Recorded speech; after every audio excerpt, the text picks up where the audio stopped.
Hello everyone. आज हम लोग जानेंगे heating effect of electric current. ये हम लोग इसको डेली लाइफ में कैसे देखते हैं। आप इलेक्ट्रिक आयरन का यूज करते हो घर पे, गीजर का यूज करते हो, हीटर का यूज करते हो, इलेक्ट्रिक बल्ब, बहुत सारे ऐसे एग्जांपल्स हैं जो क्या होते हैं हीट पे वर्क करते हैं। आप घर में सर्दियों में वाटर को गर्म करने के लिए, वाटर हीट करने के लिए आयरन रॉड का यूज करते हो। तो आखिर जो करंट है वो हीट में कन्वर्ट हो रहा है, तो उस हीट को हम कैलकुलेट कैसे करें। उस हीट को कैलकुलेट करने के लिए हम लोग तीन चार चीजों को याद रखेंगे, जैसे I is equal to Q upon T, V is equal to W upon Q और V is equal to I R. तो इनका यूज करके हम फाइंड आउट करेंगे। अगर हम रेजिस्टेंस को लिखे वोल्टेज और करंट के टर्म में, तो ये होता है V अपॉन आई।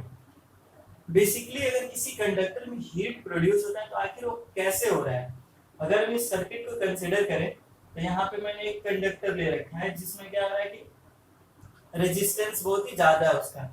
तो क्या होगा कि जब वो करंट उसमें करंट नहीं कह के हम फ्री इलेक्ट्रॉन्स की बात करते हैं, जब फ्री इलेक्ट्रॉन्स मूव करेगा तो इसमें जो आयंस होंगे, एटम्स होंगे, वो क्या करेंगे, उसको अपोज करेंगे। फ्री इलेक्ट्रॉन्स को मूव करने से अपोज करेंगे। तो वो इधर उधर सरफेसेस पे, सरफेसेस कहने का मतलब है कि आयन से और एटम से क्या होगा, कोलाइड होगा। तो उसकी वजह से जो हीट प्रोड्यूस होगा तो उसी को हम लोग कैलकुलेट करेंगे। तो सबसे पहले इसको देखते हैं, इस वाले पॉइंट को। क्या है ये, I is equal to Q upon T. Actually ये क्या बताता है कि कितना करंट फ्लो हो रहा है, उसको हम लोग कैसे कैलकुलेट करते हैं, चार्ज अपॉन टाइम से। तो अगर हम चार्ज फाइंड करना होता है तो क्या लिखते हैं, Q is equal to I T लिखते हैं। इसको अगर ले लेंगे इक्वेशन 1। अब तो ये इतना हो गया। अब आते हैं इसका क्या यूज है। ये V क्या है, पोटेंशियल है, यानी कि इस सर्किट में करंट फ्लो कर रहा है तो एक टर्मिनल से लेके, मतलब पॉजिटिव से नेगेटिव टर्मिनल के बीच में कितने का पोटेंशियल डिफरेंस है वो कैलकुलेट होता है। तो पोटेंशियल डिफरेंस कैसे कैलकुलेट होता है, वर्क डन अपॉन चार्ज। तो इसको अगर हम लोग लेते हैं तो ये V is equal to W upon Q है। तो इसको अगर हम लोग जब सॉल्व करेंगे तो Q इज इक्वल टू क्या हो जाएगा, यहाँ से एक्चुअली Q नहीं लिखेंगे, यहाँ पे हम लिखते हैं V, W is equal to V into Q हो जाएगा। ये हो गया इक्वेशन सेकेंड। अगर देखें हम तो यहाँ पे भी Q है और इक्वेशन फर्स्ट भी क्या दे रहा है, Q की वैल्यू दे रहा है। तो यहाँ पे हम सब्स्टिट्यूट करते हैं, W is equal to V into I T. W is equal to V into I T. आप इसको यहाँ पे भी रख सकते हो चाहे तो। अभी देखो ये हमारा जब वोल्टेज दिया होगा, करंट दिया होगा और टाइम दिया होगा, तब हम वर्क डन यानी कि हीट को ऐसे फाइंड आउट करेंगे। फिर नेक्स्ट में अगर हम इसको V को आई आर से रिप्लेस कर देते हैं तो क्या हो जाएगा, W is equal to I R into I into T. यानी कि ये लिखा जा सकता है I into I square R T. इसको ऐसे भी लिख सकते हैं। और अगर हमें वोल्टेज और रेजिस्टेंस के टर्म में लिखना हो तब क्या करेंगे, उसके लिए भी बाद हम लोग डिस्कस करते हैं। पहले इसको देखते हैं। तो अभी तो हम लोग यहाँ पे लिख रहे हैं बार बार W, लेकिन हमें क्या चाहिए, हीट चाहिए। तो हीट कितना प्रोड्यूस होता है ना, वो कैलकुलेट किया जाता है वर्क डन से। यानी कि आपका जो वर्क डन है वही क्या बता रहा है, हीट को बता रहा है। तो आप यहाँ पे लिख सकते हैं H is equal to W is equal to V into I into T, या फिर ये भी लिख सकते हैं I square into R into T. ये तो हो गया हीट। अब हीट देखिए किस पे डिपेंडेंट है, इसके अकॉर्डिंग।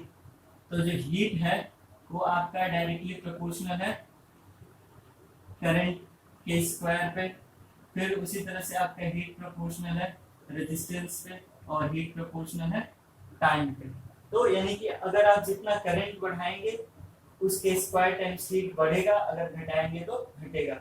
यहाँ पे अगर आप रेजिस्टेंस को बढ़ाएंगे तो यहाँ पे हीट उतने टाइम्स बढ़ेगा, जितने टाइम्स टाइम को बढ़ाएंगे उतना ही हीट प्रोड्यूस होगा।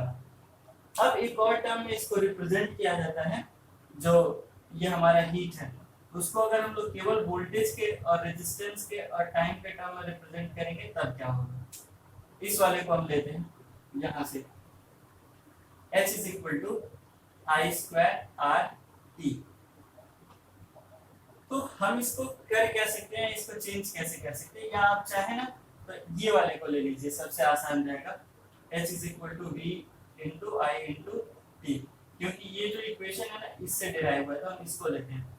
अब आप रेजिस्टेंस को क्या लिख, सॉरी करंट को क्या लिख सकते हो, V अपॉन R। तो यहाँ से H इज इक्वल टू हो जाएगा V into V upon R into T. तो H इज इक्वल टू हो जाता है V square into T upon R। तो बेसिकली यहाँ से क्या आ रहा है कि जो हमारा हीट है वो 1 अपॉन R है। तो अब बात आती है कि कई लोगों को कंफ्यूजन होगा कि कब रेजिस्टेंस बढ़ेगा, मतलब रेजिस्टेंस पे कब डिपेंडेंट होगा, और ये मतलब दो कंडीशन हो रहा है ना, H प्रोपोर्शनल 1 अपॉन R और H प्रोपोर्शनल R। तो ये देखना होता है ना कि किसको हम लोग कांस्टेंट रख रहे हैं, मतलब कि अगर आप पोटेंशियल को कांस्टेंट रख सकते हो तो हीट को ही क्या करोगे, चेंज करोगे। फिर उसी के अकॉर्डिंग हम लोग इसको देखते हैं।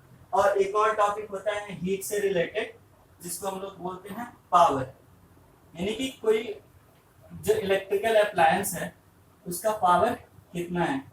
अब पावर से आप क्या समझते हो, ये अगर आप लोगों को कहा जाए, आप सबसे पहला एग्जांपल बल्ब का ले लो। बल्ब पे कुछ रेटिंग लिखा होता है और ऐसे लिखा होता है W 60W 9W ऐसे करके लिखा होता है। तो ये क्या बताता है, तो ये बेसिकली बता रहा है कि कितना पावर कंज्यूम कर रहा है, या उस अप्लायंस को ऑपरेट करने के लिए कितने पावर की जरूरत होती है। तो जो पावर कैलकुलेट किया जाता है ये होता है, सिंपल क्या लिया जाए, वर्क डन अपॉन टाइम, या अगर कोई इलेक्ट्रिकल अप्लायंस ले रहे हो तो हीट प्रोड्यूस्ड अपॉन टाइम, यानी कि कितने टाइम में कितना हीट प्रोड्यूस हो रहा है उसको हम लोग लेके कैलकुलेट करते हैं, तो हमें पता चलता है पावर। पावर की जो यूनिट होती है वो होती है W, इसको हम लोग लिखते हैं वॉट। और हीट या वर्क डन का जो होता है, हीट इज इक्वल टू क्या है, ये था हमारा वर्क डन, और वर्क डन क्या होता है, जूल से रिप्रेजेंट किया जाता है। तो आप लोग ये डिफरेंस याद रखिएगा, किसके लिए जूल लिखेंगे और किसके लिए वॉट